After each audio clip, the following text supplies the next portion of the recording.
Hey guys, Jamie from Dawn Plumbing and Heating, and today I'll show you how to adjust your toilet handle, chain, and flapper. If your toilet handle is not working properly or your water is constantly running, I have a few tips and tricks for you to try before you call your professional. Turn off the water supply to your toilet.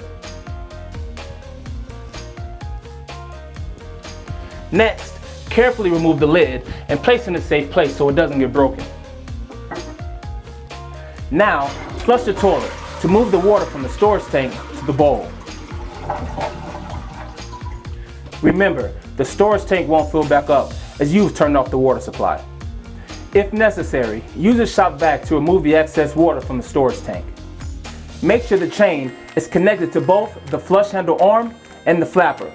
Then make sure the handle is tightened properly on the tank. If you cannot tighten all the way, a replacement may be necessary. Make sure the chain distance is appropriate. There should be some tension on the flapper, but not enough to prevent it from fully sealing around the porcelain. If these steps fix your issue, that's a job well done. If not, you may need to replace your flapper or contact your professional for a full toilet rebuild.